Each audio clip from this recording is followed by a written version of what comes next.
नमस्कार दोस्तों, स्वागत है आप लोगों का हमारे चैनल आरजीएस एकेडमी पर। चलिए एक बार फिर से शुरू करते हैं एक मैजिकल क्लास यूपी स्पेशल के साथ साथ कुछ और चीज़ें आपकी क्लियर हो जाएगी। क्लास को मैंने बोला सिर्फ क्लास को आप 10 मिनट देखिए, 10 मिनट के बाद आपको पता चल जाएगा। बदलते हुए पैटर्न के अनुरूप इजी टू मॉडरेट ही हमको पढ़ना है। और इजी टू मॉडरेट होता क्या, मैंने मेरा पिछला वाला वीडियो देखिए, आपको एकदम से क्लियर हो जाएगा। आज फिर एक यूपी का चैप्टर उठाएंगे और उसी से हम इजी टू मॉडरेट क्वेश्चन पढ़ा देंगे, ठीक है। तो कुछ चीज़ें मैंने पढ़ाई हुई थी, आप कुछ चीज़ें उसमें से छूटा हुआ था। 20 मिनट से 25 मिनट का क्लास होगा, क्लास अब लंबे नहीं चलेंगे। तो सबसे पहले चीज़ पे चलते हैं। यूपी स्पेशल है इसलिए यूपी के बारे में चर्चा करेंगे। राज्य का विभाजन, राज्य का विभाजन 9 नवंबर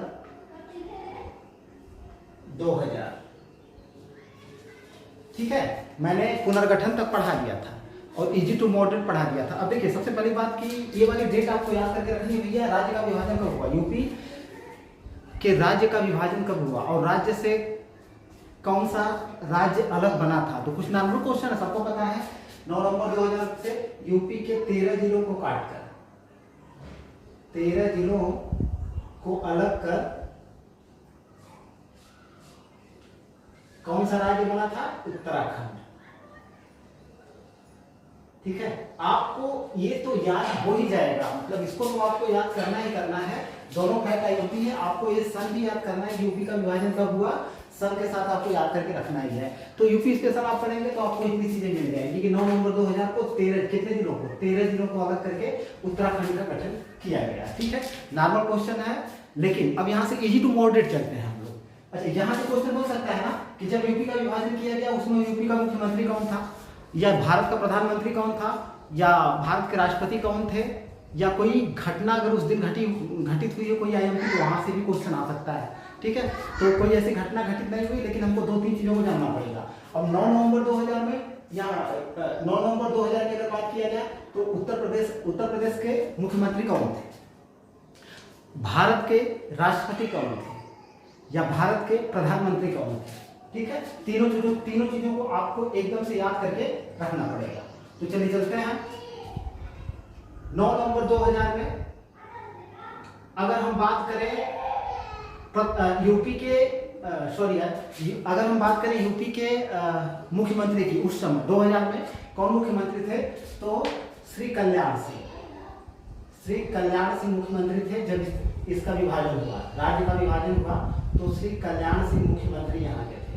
आपको इजी टू मॉडरेट इस फैक्ट को याद करके रखना पड़ेगा, ठीक है। प्रधानमंत्री कौन थे, अगर पूछता है कि प्रधानमंत्री कौन थे, तब आपको ऑप्शन चला जाएगा अटल बिहारी वाजपेयी, अटल बिहारी वाजपेयी, ठीक है।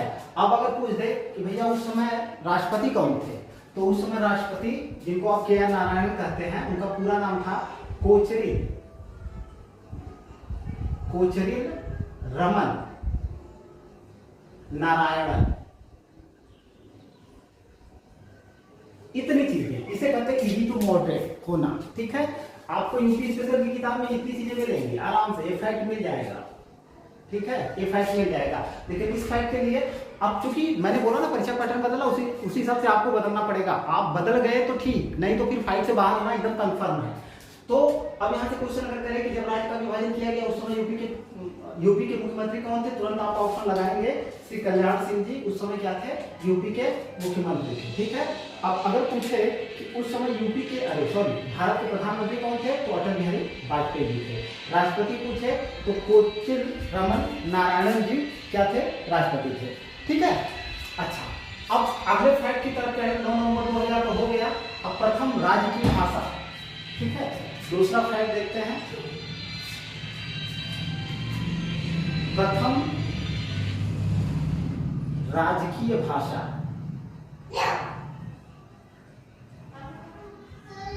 उत्तर प्रदेश के प्रथम राजकीय भाषा की घोषणा किस भाषा के लिए करी गई थी, ठीक है। उत्तर प्रदेश की प्रथम राजकीय भाषा क्या थी, तो देवनागरी लिपि में लिखी गई हिंदी, देवनागरी लिपि में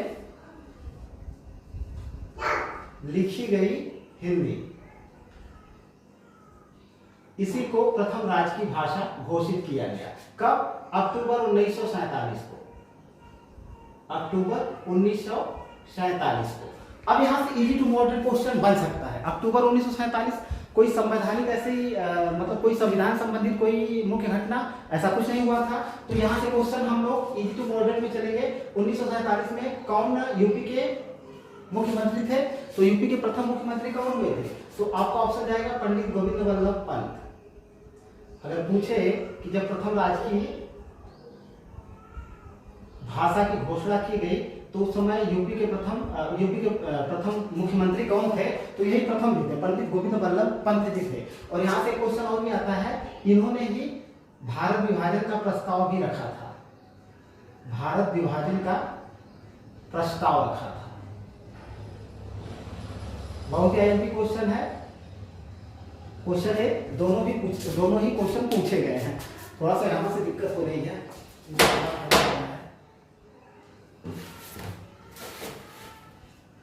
ठीक है, तो जब 1947 में जब हिंदी को प्रथम राज्य की भाषा घोषित किया गया तो अब मुख्यमंत्री कौन? पंडित गोविंद वल्लभ पंत। ठीक है, राष्ट्रपति प्रधानमंत्री पूछेगा तो आराम से आप इसको कर ले जाओगे। राष्ट्रपति कौन रहे होंगे या प्रधानमंत्री? तो सीधी सी बात है, उस समय पंडित जवाहरलाल नेहरू जी क्या थे? प्रधानमंत्री थे। लाल नेहरू क्या थे? प्रधानमंत्री थे। और डॉक्टर राजेंद्र प्रसाद क्या रहे थे? राजेंद्र प्रसाद उस समय क्या थे? राष्ट्रपति थे। तो इजी टू मॉडरेट क्वेश्चन यही होता है, यही से मतलब क्वेश्चन करे जाते हैं। ठीक है, ठीक है, थोड़ी देर बाद मैं वीडियो को स्टार्ट सर करता हूं। अभी सॉरी,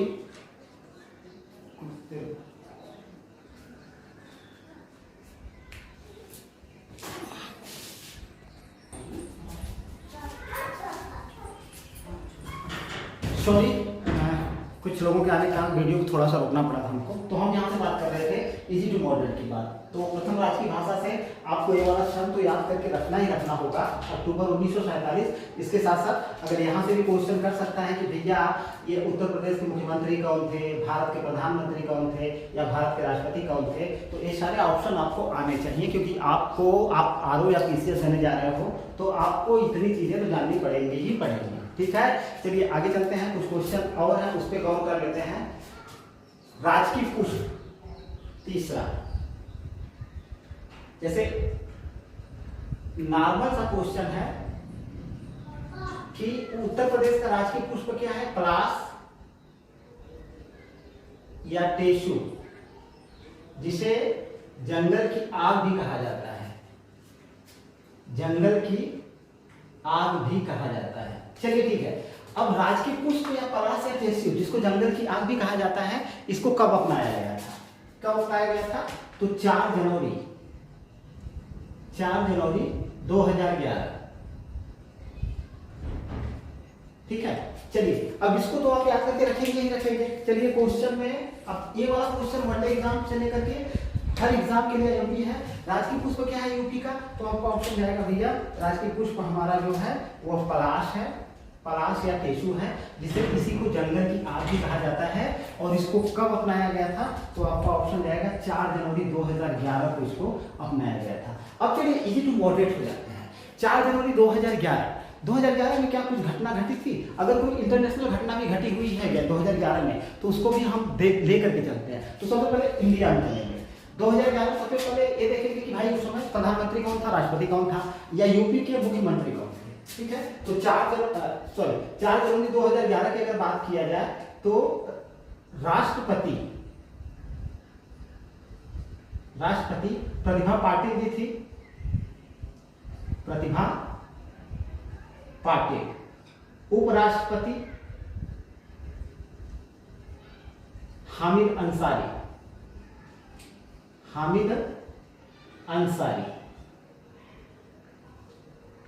अंसारी जी थे। और अगर हम मुख्यमंत्री की बात करें तो उस समय मुख्यमंत्री सुश्री मायावती जी थी, सुश्री मायावती।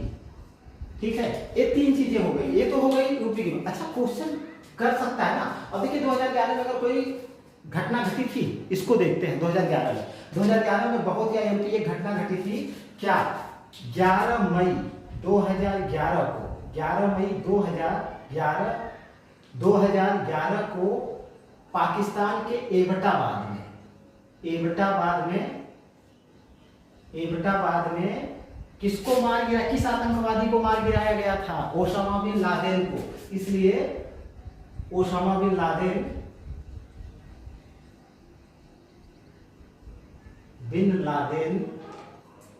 को मार गिराया किसने, अमेरिका ने।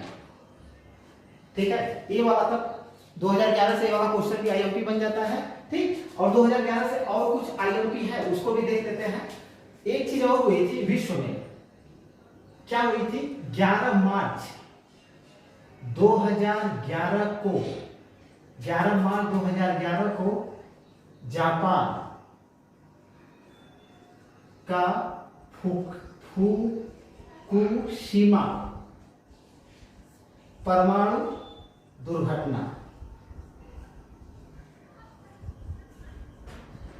इसे कहते हैं इजी टू मॉडरेट होना, एक साथ कई चीजों की तैयारी करना। अगर इस तरह से आपकी तैयारी रहेगी, मैं बोल रहा हूं किसी भी क्वेश्चन, किसी भी एग्जाम में आपको कोई टेंशन, कोई प्रॉब्लम नहीं होगी।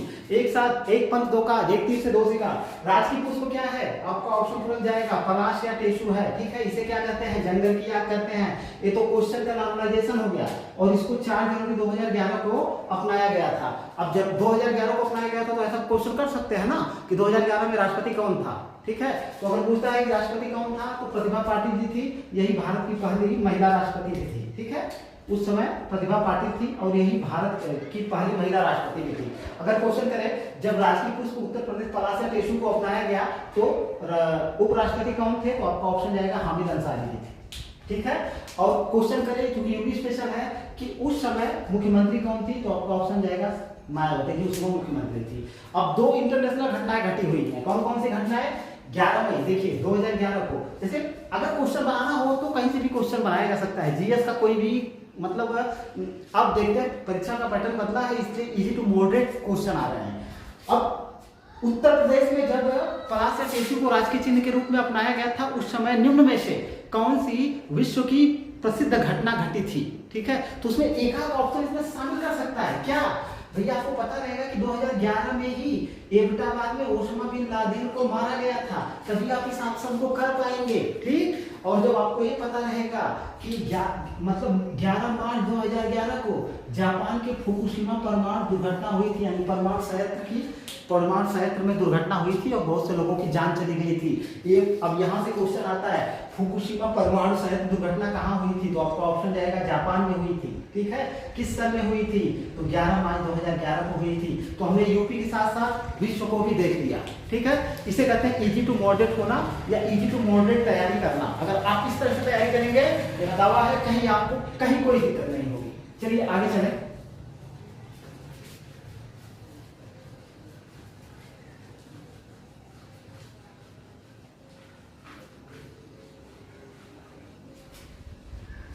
अच्छा, यूपी का राजकीय चिन्ह क्या है, इसको देखते हैं। राजकीय चिन्ह, चलिए हमारा राजकीय चिन्ह है, जितने लोग तैयारी करने वाले होंगे उनको पता होगा कि राजकीय चिन्ह हमारा क्या है। तो राजकीय चिन्ह हमारा है एक वृत्त में 2 मछली और एक तीर धनुष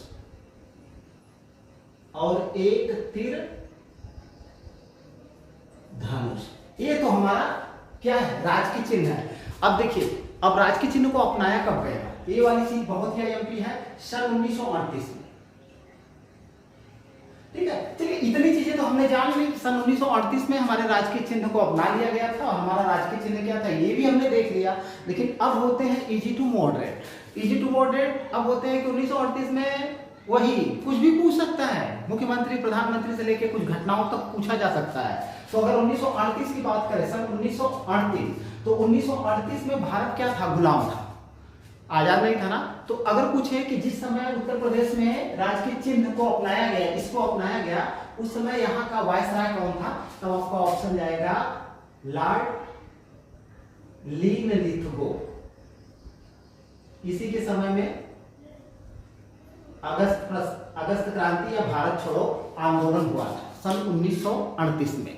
तो हो गया ना इजी टू मॉडरेट। अच्छा 1938 में और कुछ हुआ था? हाँ हुआ था, बहुत ही अहम की घटना, अहम की चीज। क्या अहम की घटना या मतलब एक बैठक हुई थी राष्ट्रीय कांग्रेस की, हर साल होती थी ना। तो पहली बार 1938 में ही पहली बार कांग्रेस का वार्षिक अधिवेशन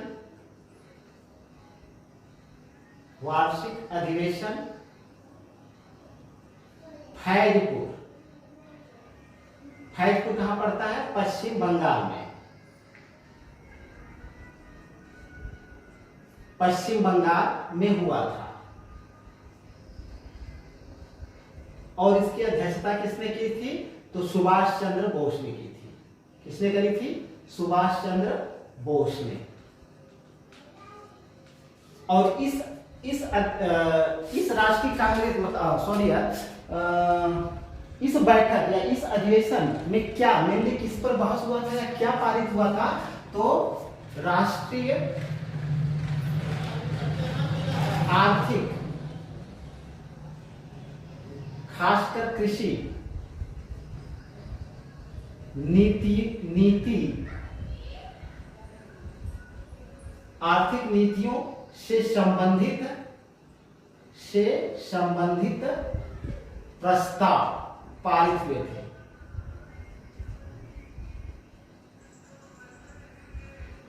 ठीक है। अब ये वाली चीज आप इस तरह से पढ़ा जाता है। अगर आप इस तरह से पढ़ेंगे, मेरा दावा है, मेरी गारंटी है कि आपके माइंड को डेवलप, आपका माइंड डेवलप होगा, आपके अंदर ओरिजिनलिटी, मौलिकता भी आएगी।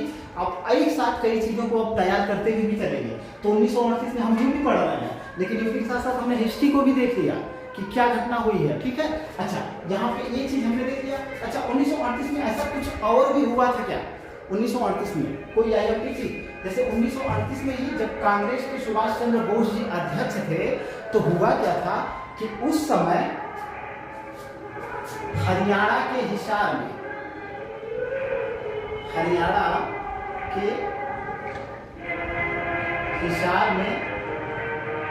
भयानक अकाल पड़ा था।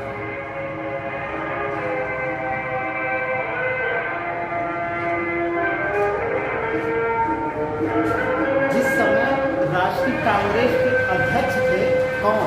सुभाष चंद्र बोस जी। थोड़ा दिक्कत होती है वीडियो बनाने में, लेकिन क्या करें यार। राष्ट्रीय कांग्रेस के अध्यक्ष थे उस समय हरियाणा या हिसार में क्या हुआ था? 1938 में भयंकर अकाल पड़ा था और सुभाष चंद्र बोस जी ने वहां का दौरा भी किया था। कहाँ का? हरियाणा, हिसार का इन्होंने दौरा भी किया था और राहत कार्यों के बारे में नीतियां भी बनाई थी और कई सारी बैठकें भी आयोजित करी थी। ठीक है। अब यहाँ पे मेनली एक पर्सन इनके मेन थे, इनका नाम था गोपी चंद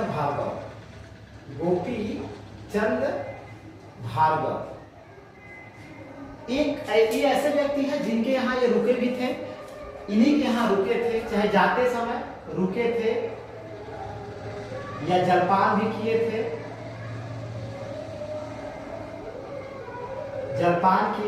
या इन्हीं की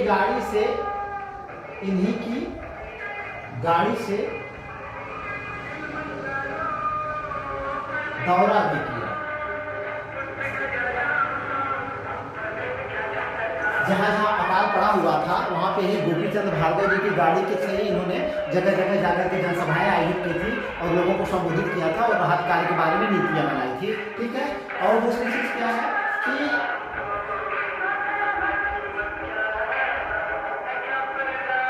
थोड़ा पता नहीं कहां से लोग आ जाते हैं यार, समझ में नहीं आता है। तो गोपी चंद भार्गव, ठीक है, इन्हीं के साथ इन्होंने मतलब सारी जगह की यात्राएं की थी वगैरह वगैरह। और एक चीज और, ये जो फैजपुर है, फैजपुर बंगाल है ना, ये पहला अधिवेशन कांग्रेस का है। पहला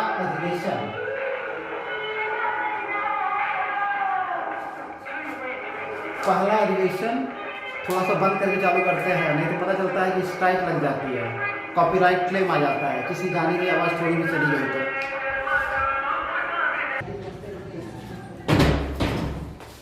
आज वीडियो बनाने में बड़ी दिक्कत हो रही है, लेकिन इसको तो मैं पूरा करूंगा। चलिए 10 मिनट पूरा कर देते हैं पूरी चीज। इजी टू मॉडरेट, मुझे आपको इजी टू मॉडरेट समझाना था, इसीलिए मैं ये वीडियो बना रहा हूँ, ठीक है। तो पहला अधिवेशन, यह कांग्रेस का पहला अधिवेशन था जो गांव में हुआ था, गांव में हुआ था, ठीक है ना। तो 1938 में हम कहने का मतलब क्या है, हम पढ़े क्या, हम तो यूपी पढ़ने चले थे कि राजकीय चिन्ह क्या है, एक वृत्त है जिसमें कितनी मछली है। यहाँ से भी क्वेश्चन आया, ध्यान देना है, पूछ देता है कि वृत्त में कैसे मछली है, 2 की 4 की 6 कि 8 हो, तो आपको पता होना चाहिए कि 2 मछली है। तीर धनुष कैट है, 1 तीर धनुष है, और इसको अपनाया कब गया, सन 1938 में। उस समय भारत गुलाम था, तो यहाँ से क्वेश्चन कर सकता है कि राष्ट्रीय चिन्ह को जब अपनाया गया उस समय वायसराय कौन था, तो आपका ऑप्शन जाएगा लॉर्ड लिथगो। या अब यहीं से इजी टू मॉडल क्वेश्चन देखिए 1938 में क्या क्या कहां से क्वेश्चन किए जा सकते हैं। 1938 में ही पहले कांग्रेस का अधिवेशन हुआ था, कहां पे, पहली बार फैजपुर पश्चिम बंगाल गांव में। कहने का मतलब है कि यह पहला अधिवेशन था जो कि गांव में हुआ था कांग्रेस का, ये भी क्वेश्चन किया गया है, और कहां पे, पश्चिम बंगाल के फैजपुर में। और इसकी अध्यक्षता किसने करी थी, तो सुभाष चंद्र बोस जी ने करी थी, ठीक है। और इस अधिवेशन में कुछ आर्थिक नीतियों से संबंधित प्रस्ताव पारित हुए थे, तो ये भी चीज आईएमपी है, आर्थिक नीतियों से संबंधित प्रस्ताव किस अधिवेशन में पारित हुए थे, तो आपका ऑप्शन जाएगा फैजपुर अधिवेशन में। यूपी के साथ साथ हमने हिस्ट्री भी पढ़ ली है, ठीक है। और दूसरी चीज मैंने क्या कहा कि जब ये फैजपुर यानी 1938 में फैजपुर में जब सुभाष चंद्र बोस फैजपुर कांग्रेस के अध्यक्ष थे, या उसमें राष्ट्रीय अध्यक्ष थे उसके, तो उस समय हरियाणा में अकाल पड़ा हुआ था। तो क्वेश्चन करें 1938 में कौन सी घटना हरियाणा का, मतलब हरियाणा की शान में मतलब कब अकाल पड़ा था, तो 1938 में ही पड़ा था, ठीक है। और वहां पर इन्होंने जाकर के दौरा किया था, किसने, सुभाष चंद्र बोस जी ने, ठीक है, गांव गांव पे। दूसरी चीज, और उस सुभाष चंद्र बोस जी की सहायता सबसे ज्यादा किसने करी थी, गोपीचंद भार्गव जी ने, क्योंकि इन्होंने ही इन्हीं के घर पे गए थे। क्वेश्चन कर सकता है किसके घर पे रुके, या किसने किसके घर पे जलपान किया, या किसकी गाड़ी से गांव का दौरा किया, तो आपका ऑप्शन जाएगा गोपीचंद भार्गव, ठीक है। यही पहला अधिवेशन था जो गांव में हुआ था। तो हमने 1938 से लेकर के हमने इजी टू मॉडरेट इस चीज को भी पढ़ लिया, ठीक है। अब चलते हैं दूसरे पैटर्न पे। सन 1989 में 1989 में उर्दू को द्वितीय राजभाषा, राजकीय भाषा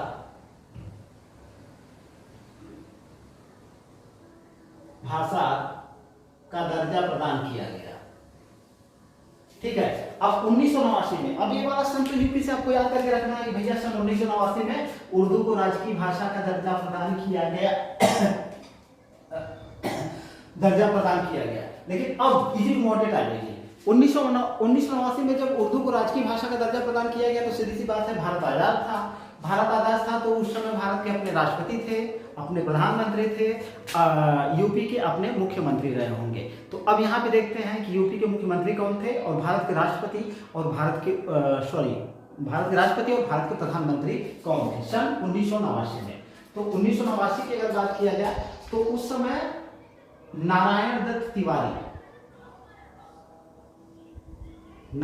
दत्त तिवारी यूपी के मुख्यमंत्री थे, ठीक है। और रामास्वामी वेंकटरमन क्या थे, राष्ट्रपति थे, ठीक है। और राजीव गांधी प्रधानमंत्री थे, प्रधानमंत्री। हो गया इजी टू मॉडरेट, ठीक है। क्वेश्चन किया जा सकता है, क्वेश्चन कैसे भी कर सकते हैं, आपको मतलब थोड़ा परेशान करने के लिए। जब उर्दू को राजकीय भाषा का दर्जा प्रदान किया गया उस समय यूपी के मुख्यमंत्री कौन थे, चलिए ढूंढिए अब आप, ठीक है। हो गया बंटाधार। हमको तो इतना पता था कि 1989 को उर्दू को द्वितीय राजकीय भाषा का दर्जा प्रदान किया गया, सिर्फ इतना। लेकिन अब इजी टू मॉडरेट अगर उसने कर दिया कि मुख्यमंत्री कौन थे, जब आपको पता रहेगा कि भैया नारायण दत्त तिवारी जी थे, तभी आप इसको कर पाओगे, ठीक है। अब आपको पता रहेगा कि राष्ट्रपति कौन थे, या आपको पता रहेगा कि रामास्वामी वेंकट रमन जी क्या थे, राष्ट्रपति थे, तभी आप इसको कर पाओगे। उस समय प्रधानमंत्री कौन थे, राजीव गांधी थे, तब आप इसको कर पाओगे। यही होता है इजी टू मॉडरेट क्वेश्चन या इजी टू मॉडरेट परीक्षा का पैटर्न। चलिए इसको मिटाते हैं एक बार और, कुछ चीजों को समझा करके। इतनी चीजें समझ में आ गई होंगी, और मेरे पढ़ाने का तरीका थोड़ा डिफरेंट है, और इस डिफरेंट तरीके से ही आपको भी पढ़ना है, आपको भी अपनी तैयारी पूरी करनी है।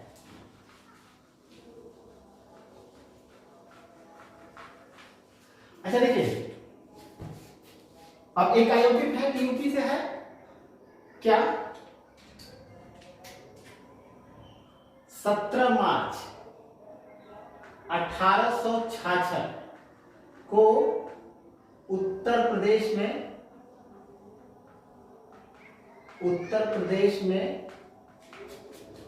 उच्च न्यायालय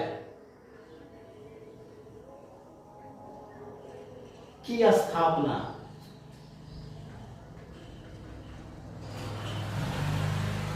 की गई। लीजिए भैया, आपको डेट तो याद करके रखना ही रखना है, पुराने क्वेश्चन पेपर में आया हुआ भी है, ठीक है। तो अब ये चीज तो कंफर्म है कि 17 मार्च 1866 में यूपी में उच्च न्यायालय की स्थापना करी गई है। डेट भी पूछा गया, आपको याद करके भी रखना है, ठीक है।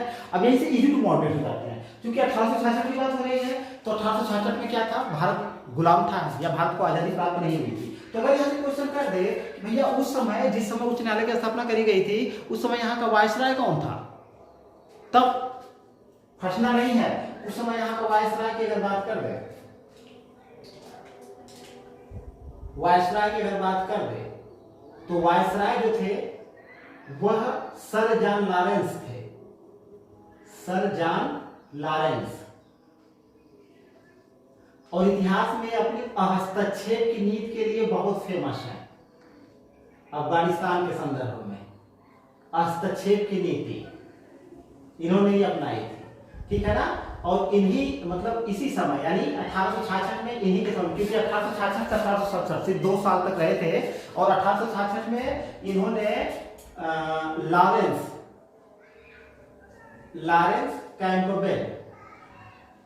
कैंपबेल की अध्यक्षता में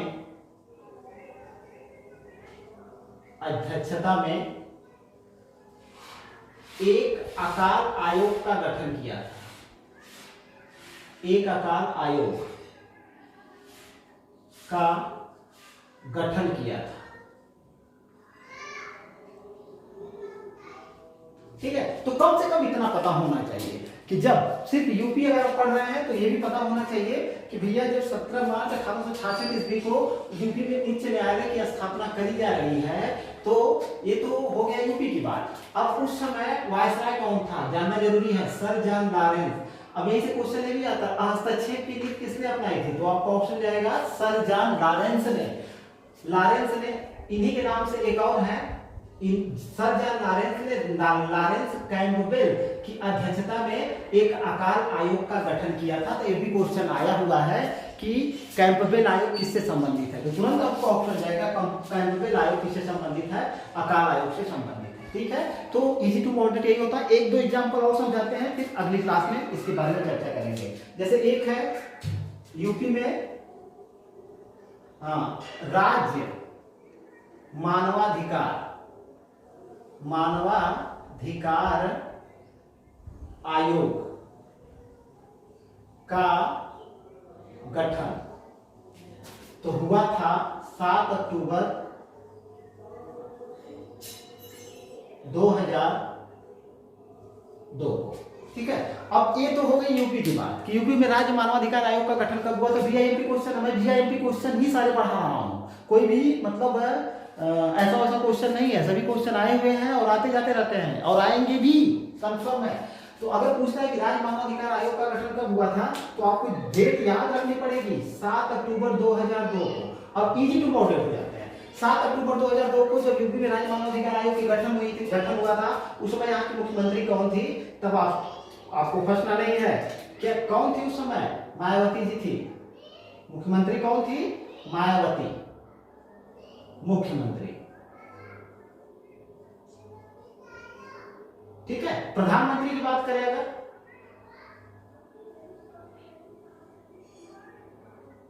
तो अटल बिहारी वाजपेयी।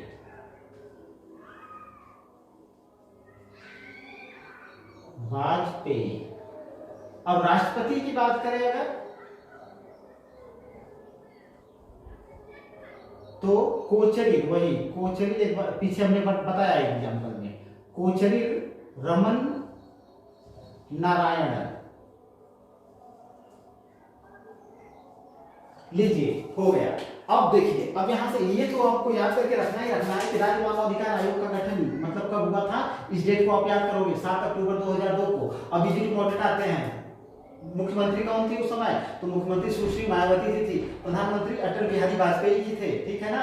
राष्ट्रपति के.आर. नारायणन, जिसको शॉर्ट में बोलते हैं कोचरिल रमन नारायणन जी थे। ऐसा नहीं है, उपराष्ट्रपति भी पूछ सकता है, लेकिन परीक्षा का एक पैटर्न होता है, कुछ चीजें हमको जाननी है, वहां तक तो जानना ही जानना है, यहाँ तक जानेंगे तो हम लोग खतरे से बाहर रहेंगे, ठीक है। एक दो एग्जाम्पल और देखते हैं इजी टू मॉडरेट का। राज्य सूचना आयोग का गठन, इसका भी सन आईएमपी है, इसलिए यहां पे चले हैं हम। तो ये है आपका 14 सितंबर